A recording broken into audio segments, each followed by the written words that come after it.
Hello friends, welcome to my kitchen. સુખડી એ આપણી ટ્રેડિશનલ ગુજરાતી સ્વીટ છે.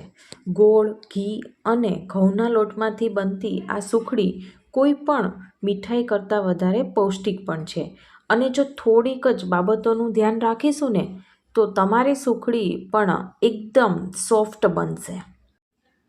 અમારા ઘરમાં મારા મમ્મીના હાથેથી બનેલી સુખડી ખાવાનું બધા ખૂબ જ પસંદ કરે છે. તેથી આજે સુખડી છે ને એ મારા મમ્મી જ બનાવશે. તો ફ્રેન્ડ્સ, આજે આપણે ગોળ અને ઘીનો પાયો કરીને એકદમ પોચી અને સ્વાદિષ્ટ સુખડી બનાવીશું. તો ચાલો રેસીપી સ્ટાર્ટ કરીએ.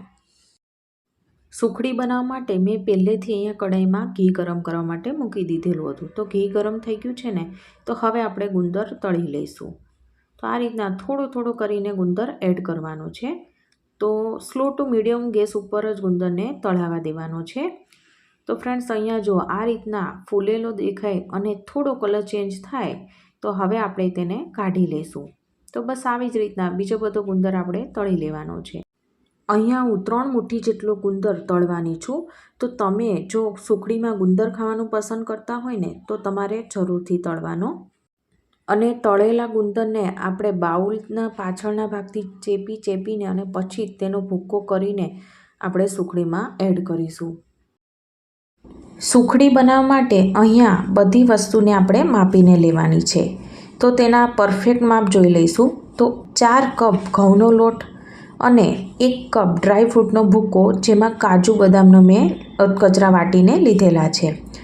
અને જો 4 કપ ઘઉંનો લોટ હોય ને તો 2.25 કપ ઘી અને એ પણ ઓગાળેલું લેવાનું છે. અને 2.25 કપ ગોળ આપને જરૂર પડશે. જો તમે ડ્રાયફ્રૂટનો ભૂક્કો એડ કરતા ના હોય તો તમારે 4 કપ ઘઉંના લોટની સામે 2 કપ ઘી અને 2 કપ ગોળની જરૂર પડશે. તો અહીંયા સુખડી વધારે હોવાથી મેં અહીં મોટા વાસણમાં લોટને લઈ લીધેલો છે. તો આ રીતના આપણે તાવેથાથી લોટને શેકી લઈશું. તો અત્યારે મેં 1 કપ જેટલું ઘી આમાં એડ કર્યું છે અને બીજું ઘી છે ને એ આપણે પાછળથી એડ કરીશું. અને લોટને આપણે શેકાતા 7થી 8 મિનિટ જેટલો ટાઈમ લાગશે. અને સુખડી બનાવવાની આખી પ્રોસેસ છે ને એ આપણે સ્લો ટુ મીડિયમ ગેસ પર જ કરવાની છે. તો ફ્રેન્ડ્સ, અહીંયા જુઓ 7થી 8 મિનિટમાં તો લોટ છે ને એકદમ સરસ શેકાઈ ગયો છે.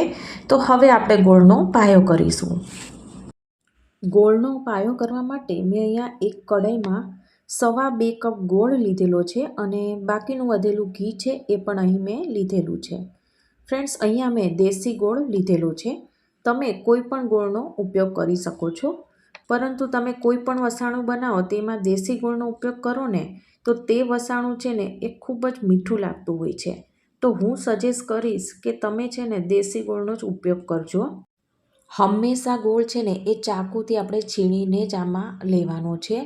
જો તમે મોટા મોટા ટુકડાઓ લેશો ને તો ઘણીવાર એવું થતું હોય છે કે મોટા ટુકડાઓને ઓગાળતા આપણો જે બાકીનો ગોળ હોય છે ને એ કડક થઈ જતું હોય છે.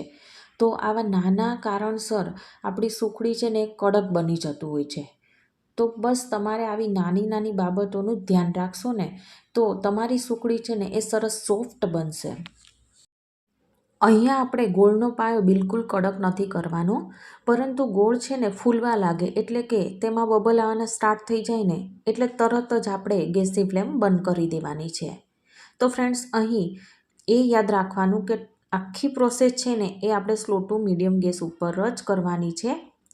અને ગોળનો પાયો કરતાં આપણને 3થી 4 મિનિટ જેટલો જ સમય લાગશે. તો આ રીતના આપણે કન્ટિન્યુ ચમચો ફેરવતા જઈશું.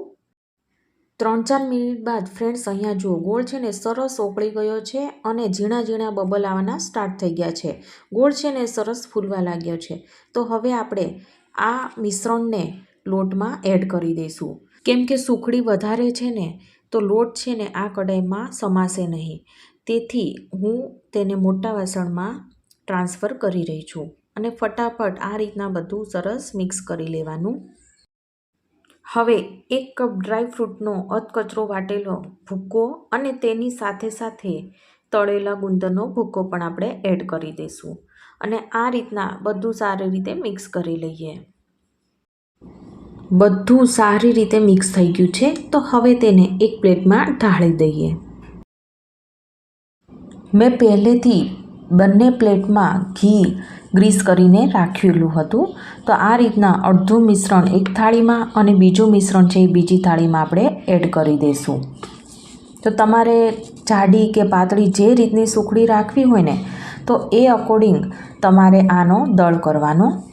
તો ફ્રેન્ડ્સ, આવી રીતે સુખડી ગરમ ગરમ હોય ને ત્યારે જ તેને પ્લેટમાં લઈને તાવેતાથી કે પછી આવી રીતના હાથથી એકદમ પ્રેસ કરીને સરસ સેટ કરી દેવાની. તો એ સરસ સેટ પણ થઈ જશે.